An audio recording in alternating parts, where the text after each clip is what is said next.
Hi, this is Andrea Schulman again, and in today's quick video, we're going to talk about breaking up with your ego and why it's sometimes challenging to turn off that negative ego voice in your head and what you can do about it. But first, if you're watching this video on YouTube, Facebook, or Instagram, please remember to subscribe or follow my page. And if you can, turn on notifications because I do release new videos like this one every single week. Additionally, if you enjoy this video, please remember to give it a thumbs up and let me know what you think about it below in the comments. Your engagement really does help promote my work here on this channel, and it enables me to continue making content like this. So please do let me know what you think about this video. And yes, I do read each and every comment. Okay, but let's go ahead and talk now about breaking up with your ego.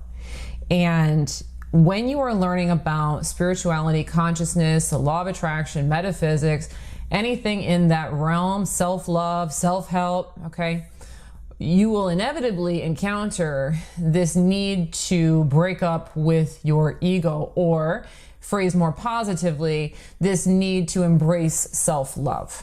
Okay. And what creates all of these issues that people are dealing with, and the negativity and the discontent and the feeling unfulfilled and all that kind of stuff, has everything to do with our egos. And if we're unaware of what's going on and we've gotten trapped in our egos early in life, I know that's what happened to me. I got trapped in my ego early in life.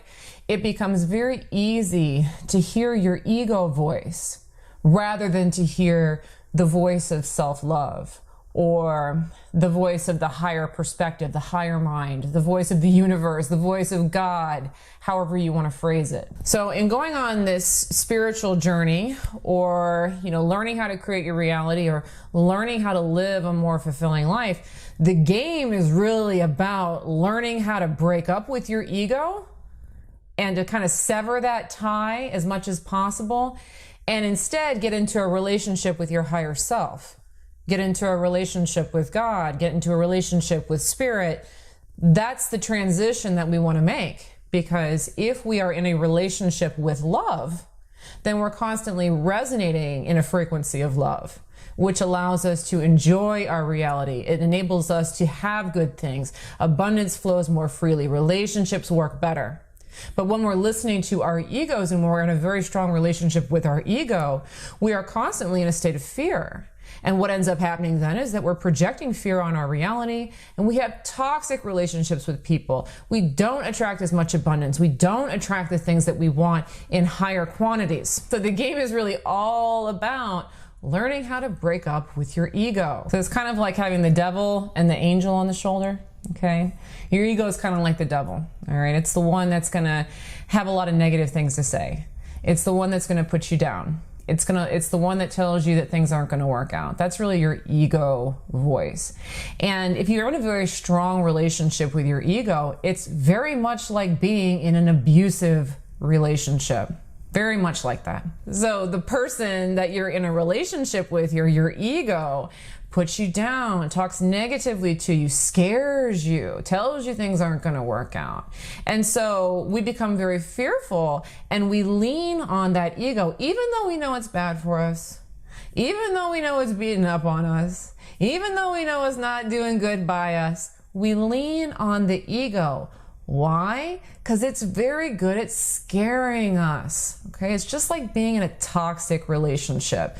And so when you're in a relationship with your ego, a very strong relationship with your ego, it's a lot like someone, again, who's in an abusive relationship with a partner, and they just can't seem to pry themselves loose because they're just so entrenched in being afraid that they can't leave. So the thing to understand here is that no matter where you go in life, you're going to be in a relationship with consciousness. You can't escape it. You're either going to be in a very strong relationship with ego, which is fear-based, toxic, and abusive, or you're going to be in a very strong relationship with the higher mind or the higher self. And that is like a very wonderful relationship, a loving and supportive relationship. And so the key distinction here is understanding which voice to listen to. Which one is being nice to you? Which one is being supportive to you? And to pay as much attention to that voice as you can. When you hear the ego voice, when you hear the abusive voice, the best thing that you can do is label it as such and remind yourself, I have to be in a relationship with consciousness. There's no escaping this. I can either be in a relationship with ego consciousness, or I can be in a relationship with higher consciousness. Those are my options. And if I'm in a very strong relationship with ego consciousness, I will not be in the good relationship. I will be in the abusive relationship. So again, when you hear that ego voice, remind yourself that. When you hear the loving voice, the angel on your shoulder, that's supportive, that's kind, that has nice things to say about you and the world, pay attention. Listen, remind yourself, I have a choice who I'm going to be in a relationship with. I can nurture this relationship with the higher perspective right now, the higher consciousness. Listen to this voice, take its advice, take its compliments, listen to its love. And if I allow that to flourish, this relationship over here with the ego is going to dissolve, because you can't support both of those relationships simultaneously. You can really only have one or the other. So when it comes to breaking up with your ego, it can be challenging if you're used to listening to fear, but keep reminding yourself that you have a choice of which relationship with consciousness to be in. And this one over here with ego does nothing but abuse you. It tears you down. Look at yourself. If you're in that relationship with that ego, look at yourself the way you would a spouse or a partner who's abused and battered. As an outside observer, you know that they need to go. You know that the best thing they can do is just walk out that door. You know it, right? So remind yourself that. You know, if I was being abused and battered, the best thing for me to do would be to walk out that door, because it would be better for me.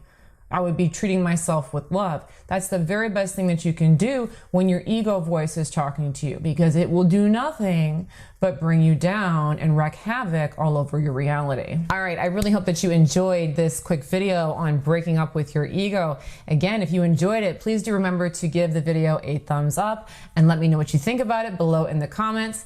Also, if you are new to my work, I would love to invite you to take my Law of Attraction test. If you would like to see how your thoughts create reality, I've designed a test to let you do just that. And to take that test, go ahead and look in the description for a link.